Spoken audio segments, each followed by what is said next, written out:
Hey, everybody. Welcome back to Too Many Men. My name, I think, is still Alison Lucan. Who's to say? But as always, I am joined by the sun-kissed and bridal celebrating, but that is proof of her true friendship and nature as a quality human that we all just adore, Sara Civian. Sara, how are you today? Yep, got the Miami tan going. I'm good. It was nice to not unwind, but go feral in Miami for a few days, and now I'm back. And still keeping up with the hockey like the dedicated professional that she is. Of course, we would not be Too Many Men if we didn't have not only hockey expert extraordinaire, but also apparently dog mom to the masses, who's caring for 3 pups of her own. I think maybe she's trying to draft her own hockey team here because she's now puppy sitting as well, doing all the things to care for them. It is the Athletics' Shayna Goldman. Shayna, say hi. Hi, How are you? I'm good. I'm, here. You, We're here still. you are Some in brain fact present. cells. Yes, you are in fact present. Well, we're happy to be here. We're happy to be back with everyone. We've enjoyed the boots on the ground videos that we've been getting. Please keep sending those in. As a reminder, we want to share all of those back out on social. And if we see one with Too Many Men gear in it included, you'll probably be entered in a drawing for a prize. We've gotten at least one so far, so keep them coming. All right, my friends, let's get to it, because as the number of games dwindle, the news and the intensity intensifies. So it is time for Sara's favorite segment. Sara, what time is it? Biddo news. I love that we still can't hear the drum, even though we do it. I know, but I'm doing it every single time and giving it my all. Committed to the bit. So that's, if we are nothing if not committed to the bit, we love it. We respect it. Well, after a round 1 exit by the New York Rangers, who arguably were one of the most stacked up teams post deadline this season, Gerard Gallant and the New York Rangers have decided to, quote, mutually part ways. There was a lot of speculation that this was coming even before it happened, although in his post-season availability, Gerard Gallant at the time said he was shocked to hear any of it. And then what was it, 2 days later, it was actually a thing. But the Rangers are now without a head coach. Turk is back on the market. It was rumored that some players' feedback in their exit interviews may have had something to do with this as well, which we just saw in the Calgary market, we do believe. Shayna, this is all right in your backyard. Tell us if you think, first and foremost, was this the right call? Give us a yes or no there, and then look forward for us and tell us, what kind of coach does this team need going forward? Yeah, I do think this was fair. I think we, at this point, know who Gerard Gallant is and what his strengths and weaknesses are. He's been with 4 NHL teams as a head coach. He has not lasted 3 seasons in any spot, and there's a lot of reason for it. There's the stubbornness, there's the talent evaluation, there's the lack of adaptability that continue to bite him. So who among us is surprised when we see the same thing happen over and over again? Because if you were to be fired from a job and then hired for the same job 2 seconds later, why would you change, right? Looking forward, it seems like they might go for someone. She's very passionate about this one. Well, it's her coach after all. It is. Who knows what she said in the exit interviews. Looking forward, it does feel like they're going to go the experienced route, because it seems like any team that wants to contend feels like that's what they need to do, right, wrong, or sideways, and that the risk is going for inexperience when really the risk is going for experience that continues to fail elsewhere. It'll be interesting to see who is available, because right now the options of Peter Laviolette and Daryl Sutter aren't the most intriguing, but I think one to watch is like Mike Sullivan. What happens with Pittsburgh if management looks for someone to, they want their own coach when they change management. Otherwise, it would nice to see someone get a new shot, but I don't think that's gonna happen here. Sara, I always battle this when you hear about player feedback driving front office decisions.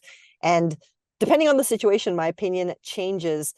Do you like the reported insinuation, not confirmation, that players' feedback had something to do with this change? And do you support the idea of changing coaches in New York?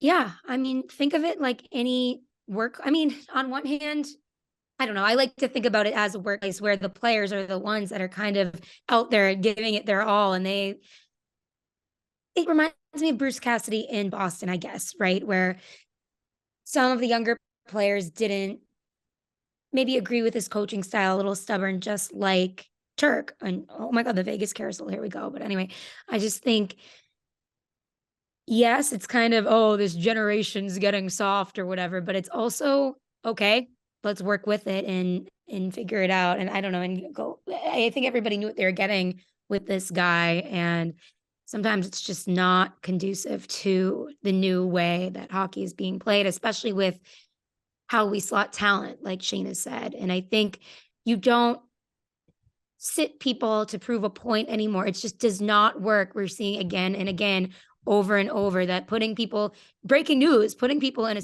situation to succeed that works.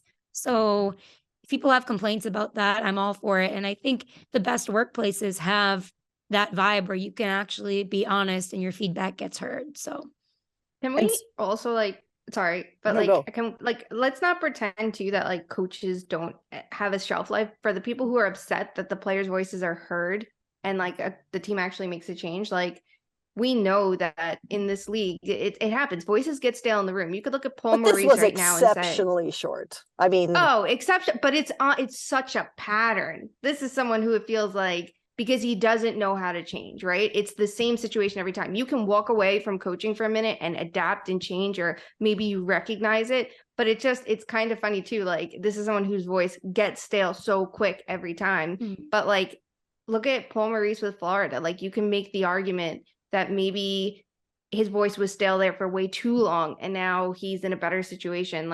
He's someone I feel like I'm very quick to judge and I should learn more about, honestly. I am kind of curious if it's just a better fit for him and things like that. But it's the way it goes. You can be the best coach in the world. Someone like Barry Trotz, everyone idolizes. His voice gets stale too. His message gets stale. That's how it goes. So it's no surprise that someone who isn't even as good of a coach gets stale quicker.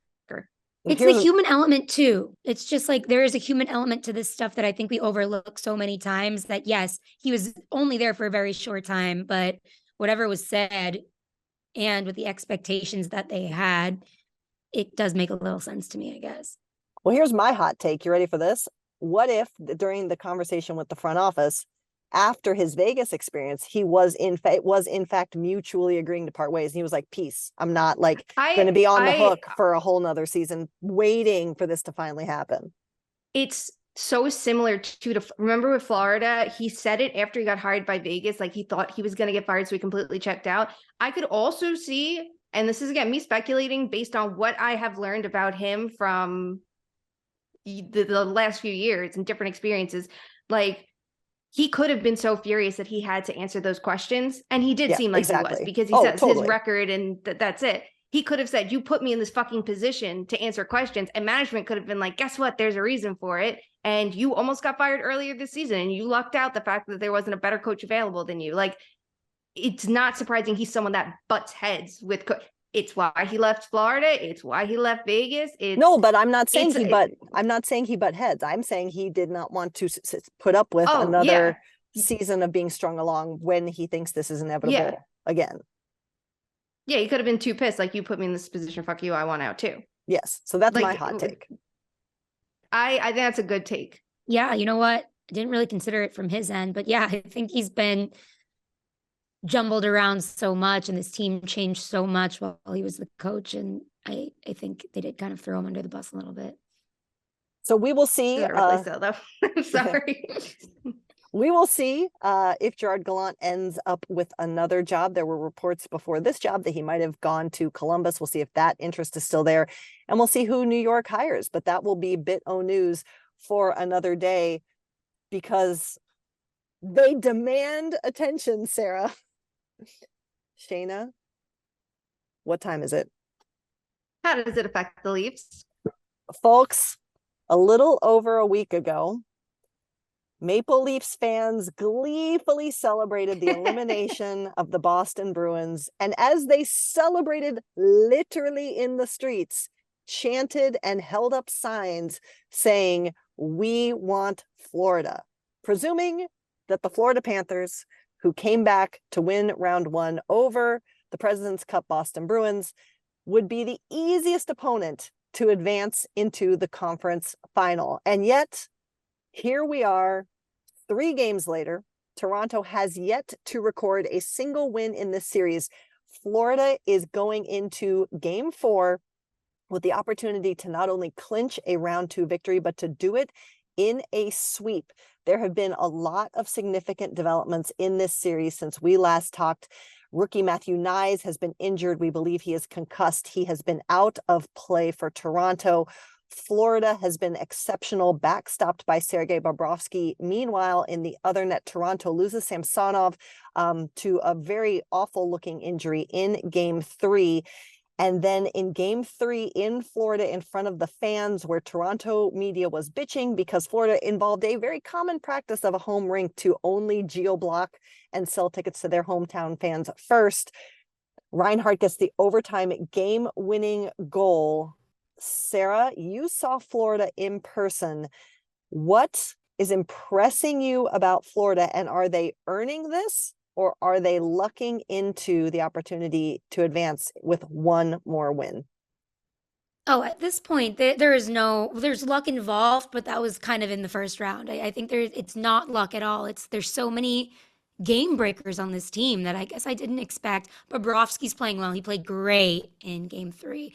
And I think it's just been great to see Palmer. I know, like, Paul Maurice is changing my mind about him, I guess. It just goes to show what a coaching fit does, as we just discussed. But I think Duclair looks great. Everybody is playing at the height of their game and capitalizing on a different team's mistake. And call that luck if you want, but I think that is just such an essential part of playoff success. Shayna, what are the building blocks of Florida's on-ice winning ability right now? We've talked about Bobrovsky. We've seen his ability to take over a game. And, it is worth noting that this series schedule has a couple 2-day breaks between games, which suits a player like Bobrovsky, who can be a game changer, but is a little bit later in his career. And so every bit of rest can help a player like that. What else is working for Florida right now that impresses you? It's just the commitment to their style of play, which is so different from where they were last year, which I think is really impressive because it is a lot of the same players. Obviously, they changed their style. This isn't just the best rush-based team in the league anymore. This is a team that has this really, really, really strong forecheck. And it feels like when push came to shove and they were under so much pressure against Boston, they figured out a way to lean into their strengths and remember why they're here in the first place. It's everything that they were missing last year in a way, even though it's a different style. And you could say, well, this one's more conducive to playoff success. That's a different conversation. The fact is, it feels like everyone has bought into it. And that's why they have a little bit more lineup balance, because it's more about the system than just you need your top players on the ice at all times and things like that. It's really, really impressive to see. Because we're seeing just the commitment from the forwards and from the defense to give their all every shift, because they kind of know like they're the underdogs and that's not going away anytime soon. The other thing too is I think part of what's helping them is last year's experience in a way, because, and this is where Toronto comes into it, because you have the team that finally makes it past round 1 and all the narratives in the world, right? And then Florida gets their asses absolutely handed to them in round 2 last year. And part of it was the fact that their power play wasn't working. And it's not great this year either, but the penalty killed it. So it's like you're balancing it out that way. Now you have Toronto that finally gets past round 1, and now they're getting their asses handed to them in round 2. And it's like, it shows you like, even after you accomplish things, it's not over yet. And I feel like the Panthers understand their backs against the wall a little bit more than the Leafs right now. So it's going to be interesting to see how they adapt. Like, what is the answer here? Is it going to a strip club and letting your coach know of it this time? And that's the key. Because folks, we're back here. We're back to the same conversation as last year. We're not finished. Like, I need to know, maybe that's the answer. Go to the strip club and then go tell Sheldon Keefe or invite him to go with you. And then everything will be fine. So you don't have that like drama of last year with Brunette. I think also it just goes to show, we talk so much about the importance of a power play during the postseason, but this year it's really been 5-on-5. I think like 5-on-5 dominance has helped so much when teams with like the best power plays that are always touted so much. Like I think about the Rangers, how they dried up at 5-on-5 and how much of an impact that had. So I think some of the narratives are being turned around a little bit. And we love narratives, right? Well, and Sara, I wanted to ask you about this too, because one of the other narratives, I mean, And we're going to talk about this in another series here in a second, but there were no expectations for Florida, us all included. And there have been some people thinking they're like getting us, oh, gotcha. You guys said Paul Maurice was a bad coach. We've already said we got it wrong, folks. We've already all said that here. But there's an element of swagger, right? There's an element of confidence that definitely matters when every single game literally statistically cannot matter and be completely irrelevant, but still deliver a series win. Paul Maurice made a big to-do about inequity in penalty calls early in this series, to the extent that there's a meme of him going around holding up his fingers with counts of penalties called on each team. Do you like that? Do you like kind of just ingesting that vibe, that pseudo controversy in as a coach? And what do you think that might do for a team? Ingesting a vibe is a new term. I love Listen, that. I'm We're trying. vibe ingesters over here. I'm trying. I hate all complaining about officiating, no matter who it is. Honestly, I'd like to ingest a different vibe, but we're on the right track with making it somewhat dramatic. I mean, Maurice is bringing the drama, and I love him for that. But I just think like everybody could have anything to say about officiating, and you just don't want to get into that mental battle. But I feel like it's going to take some pressure off the players in a way too, if the coach is drawing attention to them, which I appreciate. And it just feels too like it's such doing that for this team. I don't know. The vibes are so different because like if you look at the accountability or lack thereof with that Jets team that he coached, and who knows if that was completely on the individual level of the players or what his fault was, because we see the problems continue with other coaches still. But it feels like this team doesn't need it as much, let me, be the one that's finding a reason that you don't have to be held accountable, because the players are keeping themselves accountable. That I wonder if that opens the door to him doing this because he doesn't want to give them excuses. Now you don't need it. Yeah. And the other thing too is they're making sure that they actually adapt in the series, right? Like that feels huge. The Florida is one of their biggest flaws going into this was the same as last year, the power play. It was 3 forwards, 2 defensemen, which we know no one in the league is really doing anymore for power play 1, because it seems that when you go with 4 forwards who are more skilled and you emphasize, shooting from the flank and not back at the point, you're going to have a better chance of success on the power play. They still continued that into the postseason. And then when Ekblad was hurt, they were forced into just going with 4 forwards, 1 defenseman with Montour. And they kept it because it worked. It was a unit. I think originally it was Verhaeghe, and then it was Sam Bennett who took over in that game. And because they had success, they went, this is what we're going to keep until it doesn't work. There's something to that too. Like it feels like knowing when to make a change and knowing when not to is a vibe that they're kind of encompassing, versus the Leafs, who made a change after game 2. They reshuffled the whole lineup when they were the better team in most of game 2. You just have to stick with it sometimes. And then they changed everything, and now they're the worst team in game 3. Like it feels like that's another aspect of it too, but I don't know. That's my coaching take on this one. All right. So here's my final 2 questions. First one, Sara, how big of a loss is it if Samsonov cannot go for game 4? I don't think Hull looked bad, but this wasn't the intended plan. And now in theory, you have Matt Murray as your backup in net. And back to, how does this affect the Leafs? Is this worse than not winning round 1? Oh my God, what a loaded question that I've been thinking about a lot. And Dom's already tweeting like, which case scenario would be worse? Swept, take to 7, whatever. And we'll get into that. At first, I think, you never want to see someone go down like Samsonov did. But I do think even if he is clearing away the best goaltending option that they have, I think it's good to switch it up in what could potentially be an elimination game.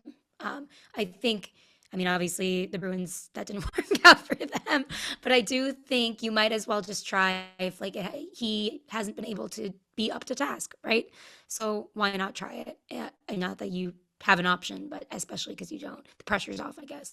But also, no, this is not worse than losing in round 1. They made it to round 2. They really did. And they thwarted the Tampa Bay Lightning. I think that there's something to be said about that. And I think this is something you build on, and everybody says that with the Leafs. So you build on round 1 and round 1 and round 1. I don't know how this will affect the Leafs post or off season though. What do we think?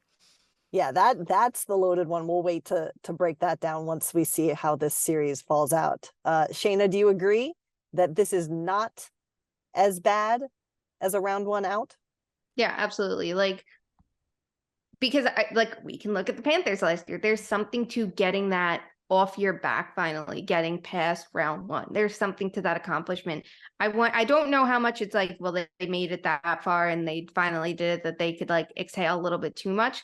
But I still think it's something to learn from, like, okay, that's one hill to climb. Here's the next. It might be next year going up against Boston, something that we know is something that's going to be tough for them because of like the narratives and just the fact that it's Boston. Like, there's something to building up to this. There's always something to learn. The further you go in the postseason, the better in most cases. It's not like this is a team that, think like Chicago in the bubble when they somehow made it in. And then because they did well, they were like, oh, we can make all these moves in the offseason. Let's trade for Seth Jones. And we don't need a rebuild right now.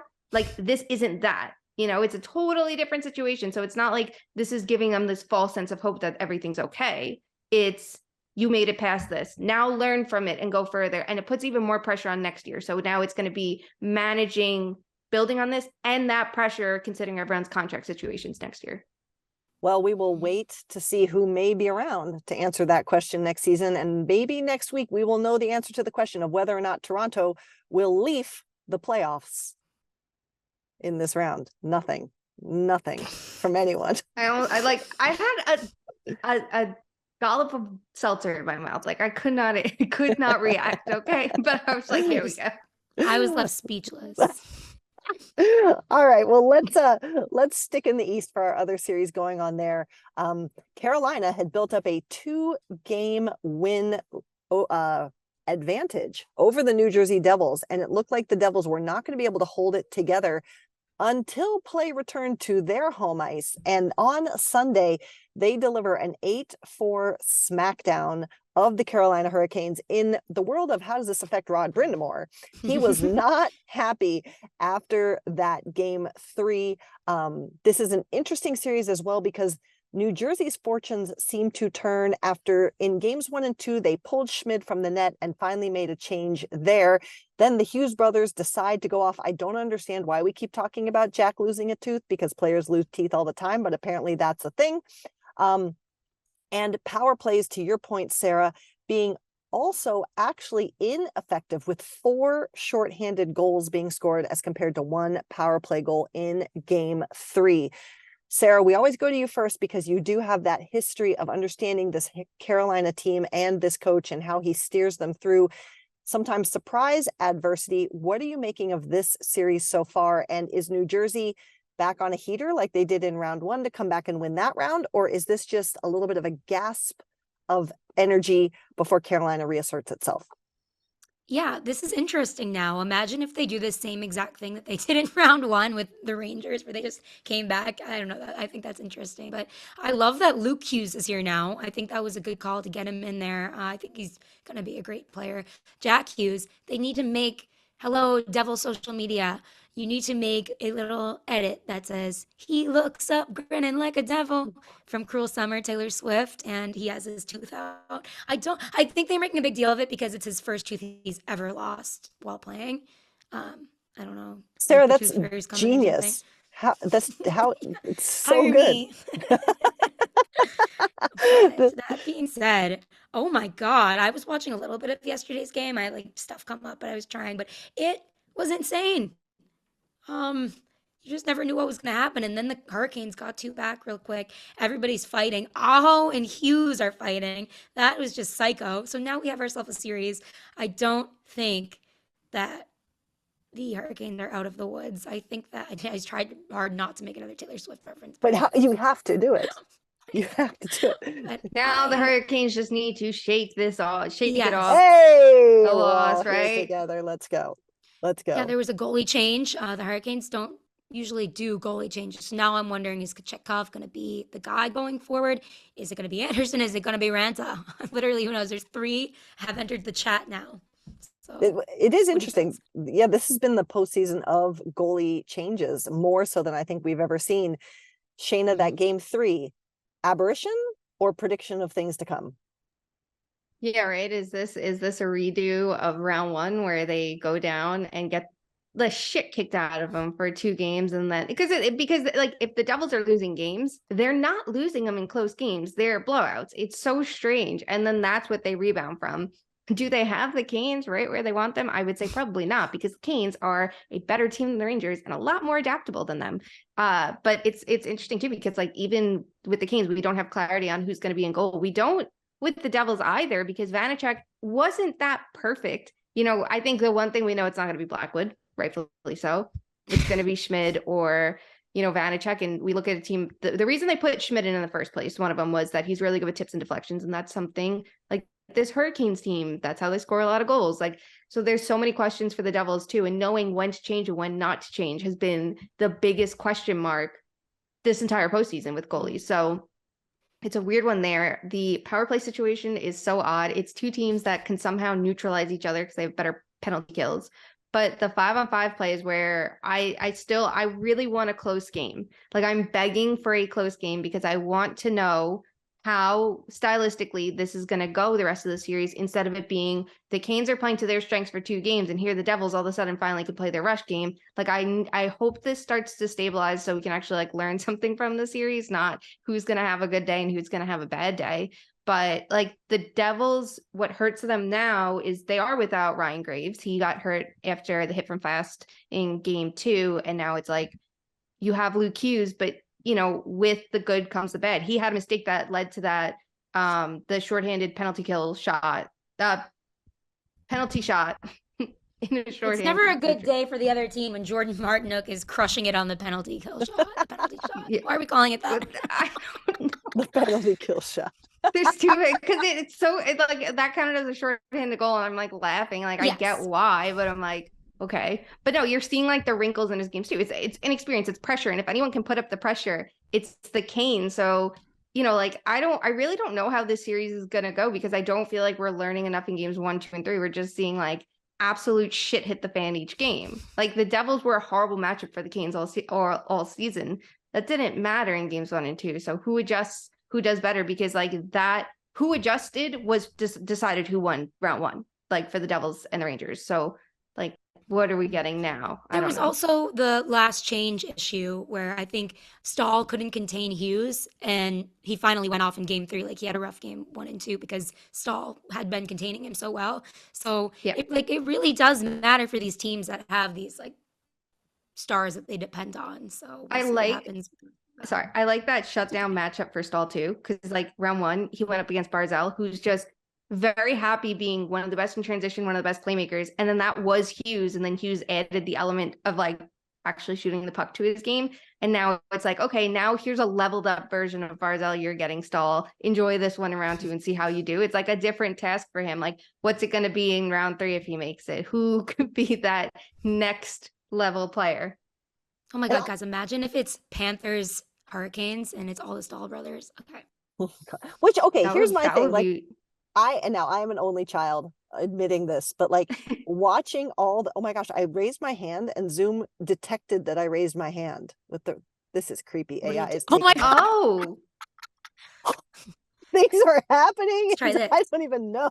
So is that like if you're in a meeting and you do this, you don't have to click the button that you want to talk? I guess that is. Oh, that might be nice and accessible. Does it? For people that maybe can't click a button or something. But now it doesn't work anymore. I only get one question, apparently. Here's my question. I'm going to talk. You talk. I'm going to raise my hand. I want to see if it works. Keep talking. Just ignore me when I do it. Okay, here we go. Here's my thing. I'm an only child, but like they're trotting out Luke and Jack like everywhere together. Like they did media together. They did post. Like, what if they get sick of each other? Like, I feel like we're doing a little bit too much forcing of the brotherly love narrative. Maybe they don't care. No, he's the reason that they have. What is this, Oasis? He wanted Luke there though. Like that, I think is so clear. Like, so I feel like he's okay with it. But imagine he like regrets it. He's like, I thought this was gonna be great. Now get the fuck out of here. This is what I'm saying. In the shadow. This is what I'm saying. Don't look back at me. I don't. As someone who has 2 siblings, the ultimate, and I have 2 sisters. It's like not like I have like there's 3 girls, right? That's what 2 sisters my fucking plus sisters. Means, yes. Yeah, but I'm saying it's not like it's like I have a brother. I feel like that's a different dynamic from like a sister to a brother. I'm not getting it. I tried and it's not working. I wouldn't want my fucking sisters on my team. I'd be like, get the fuck out. This is my time. This is my time to shine. Go home. Go sit in the stands. Carry beers in your pockets. Go fucking ape shit. Have a great time. This is my time. I would not want to do media with them. I'd be like, no, enough. Like, go away. I'd be so I have annoyed. to deal with you all the time. I'd be so annoyed. I think it's different when shitty it's the sister, I guess. NHL. Like, But why no, there's though? money Like, involved. I know, but like still, like your brother has to get to annoy you at some point. Like you can't want to spend 24/7. I would not. No. So No. all right, we'll see if this becomes the And Jack's a middle brotherly love. child. He should be deranged like me. Oh. He should be feeling like this. Like, no, let me have my one damn minute to shine. Like he should have middle child syndrome. Jack, what is happening here? Well, let's talk Maybe about that's some. why he's the best one. Let's talk about some players who are getting their chance to shine, and that takes us to the West and the Edmonton Oilers Vegas Golden Knights series. Folks, this is the series of stars popping. Leon Draisaitl has 8,000 goals. Connor McDavid doing Draisaitl. Connor McDavid doing Connor McDavid things. Evander Kane doing shitty things. I didn't care for the extracurriculars, but people I've talked to who have actually played the game did not necessarily have a problem with what he did. They had a problem with the officials not necessarily involving themselves sooner. But Edmonton seems to be ramping up even more so than we thought they could. They dominated game 2, Their power play is operating at 60%. Shayna and I, along with our friend Prashant, have been tracking power plays and how much they get called and how effective they are as the playoffs go forward. And Edmonton is doing their very best again to ruin everything by having 8,000. They're trying to pump up our numbers. They're like, no one else is scoring them. We got to do it. Throwing off the averages. These two teams will face off in game 3 before you hear this episode. So we don't know what's going to happen in that. But Sara, what is surprising you about the Edmonton Golden Knights series so far? Is Edmonton finally saying it's their year? That's what is surprising me the most. I think it's all clicking, and like they have just I think the Edmonton Oilers are sometimes more leafy than the Leafs, and we don't give them enough credit for like how do the Edmonton Oilers affect the Leafs? It's Thank all you. come together. They sometimes just I feel like maybe I just have higher hopes from them, and it's just even more depressing to watch two of the best, most fun stars in the league get fuck all like in the postseason. So I'm actually really looking forward to this. I think that's surprising me the most. I mean, obviously, and also the good decisions by Ken Holland that have made Ekholm is excellent. I think Skinner's played pretty well. I need to watch this one much closer than I have been, but I think maybe the Golden Knights kind of giving out is surprising me too. Shayna, there's been reports from practices and things like that Mark Stone, who obviously has dealt with significant injuries throughout his career, but in this season, again, may not be at 100%. What are your thoughts on what we're seeing from him? We certainly don't know specifics as to his actual health, but how has he looked to you? We know he can be a difference maker. Is he able to have the impact he usually does right now? Yeah, for anyone who's like, oh, well, long-term IR, here we go. Like, see, he was hurt. You can see it. Like, go have back surgery and get back on the ice and tell me how you feel. It's the same fucking conversation as Nikita Kucherov. Yeah, he definitely has had some standout moments in this series, but it's not in the series. I'm sorry, this postseason. But it's not like we're seeing the prototypical Jesus Christ, Wow. Mark Stone that we're used to. We're talking about all the Stahl brothers. My brain just like died on me. Mark Stone, like it's not. I'm not seeing the hand anymore. It did. It just did it, and then it went away. There it is. There it is. See, we're not getting the hand. No, there it is. There it is. Okay, sorry. Delay. No one. That's There will be amazing. more views on our YouTube than ever to understand what's going on. Go ahead, Shayna. Yeah, right. It's just, I feel like when we think of Mark Stone at his best, it's him stealing pucks and, being just a terror in the neutral zone because he can do it all. And anytime you try to get past him, like, oh, the puck's off your stick, it's gone. And I don't think we're seeing that enough. We saw some like big pops with like power play scoring and even strength scoring and doing things with Chandler Stevenson, who he makes a great partnership with. But I don't think we're seeing peak Mark Stone. And this is a big test for it. Like, Leon Draisaitl and Connor McDavid can make anybody look human. And we know that, especially like depending on how they're deployed. And that's such a weapon that Edmonton has because they know they can be separate. They know that they can be together. They know what to do with them at even strength and when to change, when not to change. it's not like if Mark Stone can't contain them, he's broken. But like, talk about a fucking challenge. 5 games after coming back after missing all that time, like it's, that's a tough call for him right there. So it would be nice to see him at full strength and healthy, and hopefully we see him that way next year. But I don't think if he doesn't play to the level we expect, it necessarily means like it's because of that, but it likely is contributing to it. So again, we'll talk more about this series after we have a couple more games under our belt. We know that, again, game 3 is being played Monday night. I think it's Monday as we record this. I just know that that's the game tonight and that I am not working a game tonight, which brings us to the final series that is still going on. And that is the mighty Seattle Kraken at the Dallas Stars. Seattle goes into Dallas, wins game 1 in overtime. Game 2, some of the fatigue of playing every other day and going 7 games in round 1 against a Dallas team that did get a few days rest started to show by head coach Dave Haxtell's own admission, and Dallas handily won game 2. But then after 2 days rest, a Kraken team that has been a little bit of a struggle bus at home comes out and dominates 7-2 game 3 victory over the Dallas Stars to take a 2-1 series lead. The Kraken have 16 unique goal scorers in this postseason. They're doing all of that without Jared McCann and Andre Burakovsky.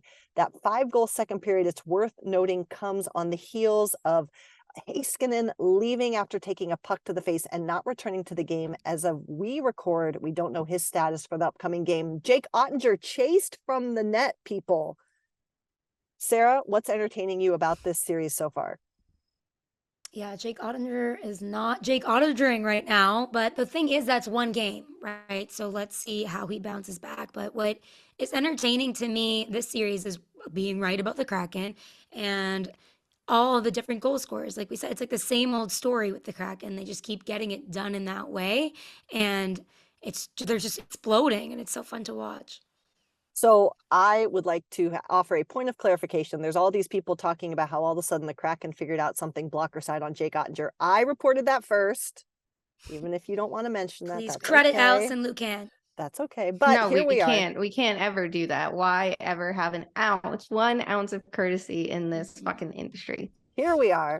But if a man did it, But I do want to say, I wonder if, and I'm overstating this perhaps because we know players can be very good at insulating themselves from public narratives, particularly this time of year.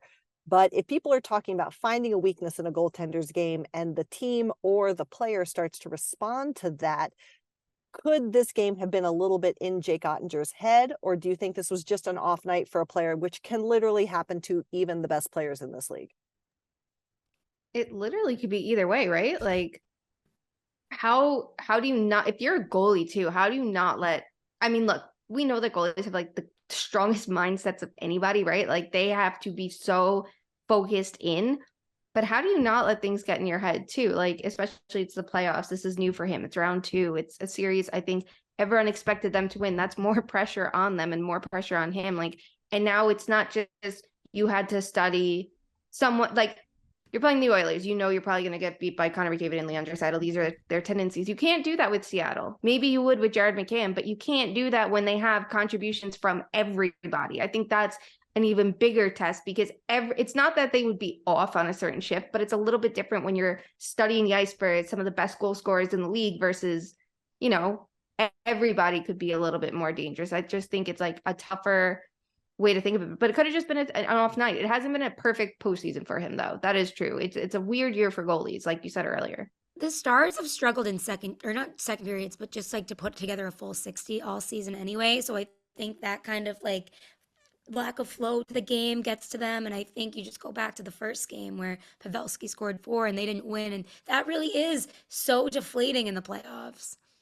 It's going to be interesting because there was like a brief period that less than a minute, so I don't want to overstate it, where they did bring Pavs back up to that top line in game 3. So it'll be interesting to see if they go back to splitting him off like they had in games 1 and 2, or if they bring him back. I'm also really curious to see if Heiskanen comes back because I am not a doctor, but I don't know. And in defense, Pete DeBoer did say post-game that part of not bringing him back was the score in the game. He implied or I inferred, I should say, that the game was already out of hand. But we also know Dallas is a very good team, and we know that they're going to have one hell of a counterpunch in game 4. So it'll be interesting to see how they respond and how the Kraken responds. What are the keys for Dallas, do you think, going into game 4 if they want to split this little mini 2-game series as well, Shayna? Ooh, good question. I think keeping up with the offense that works for them is important. This, like, we see how many, another team, like the dirty goals, the tips and deflections, I feel like we're such a strength of their game. You see it from players like Joe Pavelski and also like Wyatt Johnston. We know that Hintz can do that. We know Robertson can. They have a Jamie Benn can. They have a lineup that can do that. I think the other thing is I'm curious about their versatility up front, and I want to see how much we see adjustments with that, because we saw last game even like they were switching up who took the draw for certain situations and putting out players to have like that extra center out there. It's such a strength to have, and I think we make way too much of faceoffs, but some teams like have certain plans in place for when they win or lose, and that's what it's all about. So it's going to be interesting to see like how they keep up with that as well. The other key is obviously making sure the power play clicks. Like that was such a weapon for them in round 1, and it hasn't been this series, which I expected it to be. Yeah, it's going to be interesting because even though Dallas lost, Dave Hackstall said after the game that there was still a lot that the Kraken need to clean up. And if you look at some of the underlying numbers, their top lines did have a lot of domination offensively. So we will see how that series shakes out. Any closing thoughts on that series or the playoffs in general, Sarah, before we move on to our very favorite game? It's just been fun, the explosion of goals that's finally happening. I'm so here for that. And I'm kind of here for the lopsided games. Like, I know we learn more in the close ones, but I think it's just really fun when you look around and you're like, what the hell's happening? Yes, indeed. And to bring it all back, I forgot, the Kraken had sustainable material light up bracelets at game 3 last night, and they are just like the ones Taylor Swift has at her concerts. That's not where I thought you were going with that. Like, but that's the most important news at all. What did you think? Where did you think I was going? We did the fuck, marry, kill about which giveaways we like the most, and they also had rally towels. I thought you were going to say they had both, and look at the vibes, because now you're waving the rally towel, which is something you're going to keep forever, right? Like if you're a fan, and then you also have the light up bracelet while you're waving the towel. Well, like Dallas it's a nice touch. It's nice. Okay, but I like it. Although I Dallas had the same like towels for game 3 and the 4, and Kraken have had unique towels for every single game at home. I'm just saying, shout out. I like the unique towels. I like the, as someone who has a couple, and also like I know my friends have superstitions with theirs. Like one of my friends literally would stuff his pockets with, I remember when Pittsburgh played the Islanders in the playoffs, he stuffed his pockets with all his rally towels, and each period he had to like take out a certain one, and it was a very particular one, so they had to be different. Wow. And he knew which one to like take out of his pocket, which to hold in his hand, which to do like every crazy thing. And I mean, hey, it worked for them that series, so he kept up with it. Like you need different towels. You can't. I just like them. I just like them because they highlight the great creative work of Katie Spence at the Seattle Kraken and Nicole Chavez. So we'll leave it there. How about that? And they're teal. Ice so blue. Teal. Ice blue. Yes, Kraken it's ice blue. Excuse me. It's one of the best color schemes. Kraken blue. Kraken blue. All right, kids. Oh, and we got a Shayna pun too on Twitter for the Kraken winning. Good job, Shayna. Proud of you. Good job. Thanks. My brain was breaking while I was writing a story, and I was like, it came to me quick. I was like, there we go. I was like, yes, that's a quick one. It's so fucking cheesy. I knew you'd like it. Very good. All right, my friends, we end every episode with our favorite game, and that is Fuck, Marry, Kill. As we told you last episode, we're going to use this time to break through the finalists for the major NHL awards this season. And next up in the lineup are the Lady Byng finalists. And in emphasis, Shayna has just highlighted our game notes with bright pink. So I need a moment. It was blue on my end. Oh, well, it's pink over here. I didn't mean to do that. Sorry. That's okay. In the Lady Byng finalists, here they are. They are New Jersey's Jack Hughes, LA's Anze Kopitar, and Tampa Bay's Braden Point. We are going to fuck, marry, kill them. And I, in a rare instance, I'm going to go first, because I'm going to go quick and it's going to be easy. I'm killing all 3 of them because Maddie Beniers shouldn't be on this list. The man had one penalty, and I ran the numbers and I posted them on Twitter. And if you look at the stats cited in the press release for why these 3 players were all considered finalists, he is comparable across all of the categories, plus some I added with the 3 finalists. And the arguments I got back when this was posted was that he's too young and hasn't been in the league long enough, basically. So looking at that, it's hard for me to understand why an award that is kind of made up anyway, there's no actual real qualifications. This is like gentlemanly conduct or whatever the hell it is. Like, the fact that a rookie can't qualify just because he plays just as effectively, when as a rookie, you're arguably more targeted in your welcome to the NHL moments than any other player, I cannot. Shayna, fuck, marry, kill, the 3 Lady Byng finalists.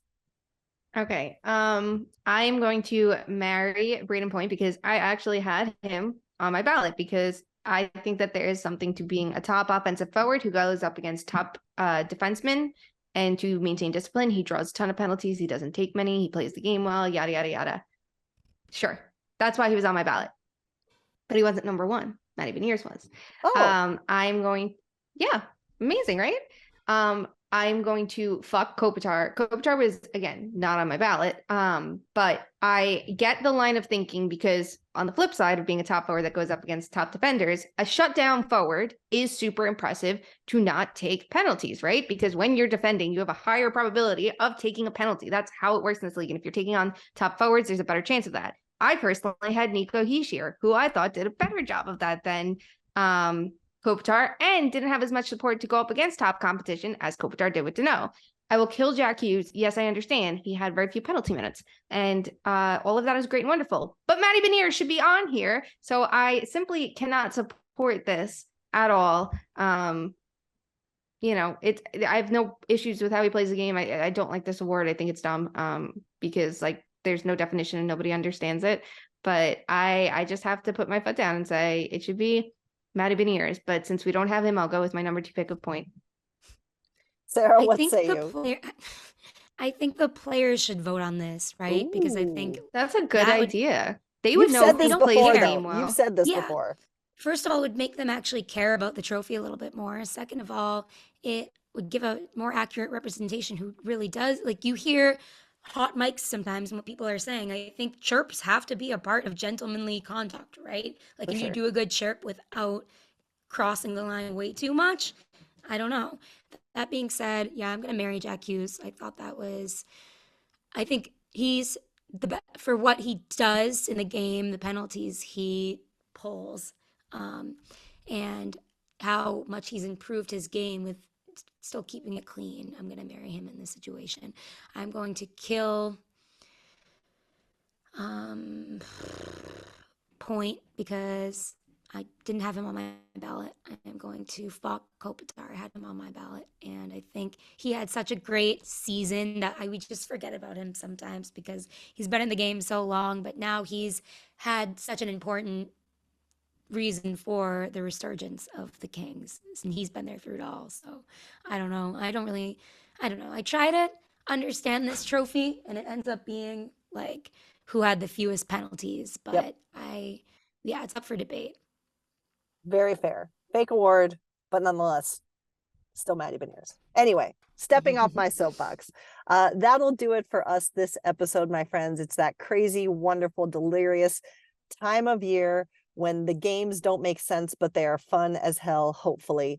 We hope that you are enjoying them as much as we are. If you want to connect with us and some of our thoughts or submit your boots on the ground videos, pictures, or audio to us, be sure to connect with us on social. We are on Instagram and Twitter at 2_much_man. That's where you can connect there. And if you would like to buy some of our merch, you can go to toomanymenmerch.com and get hats, t-shirts, sweatshirts, switch cases, watch bands, notebooks, burn books, anything your little heart desires, including BitO News merch. We love to see it. We wear it proudly. We hope you do too. And until we talk again next time, we ask that each of you please try to do something, no matter how big or small, to make sure that hockey truly is for everyone. We will talk to you soon. Love you. Bye.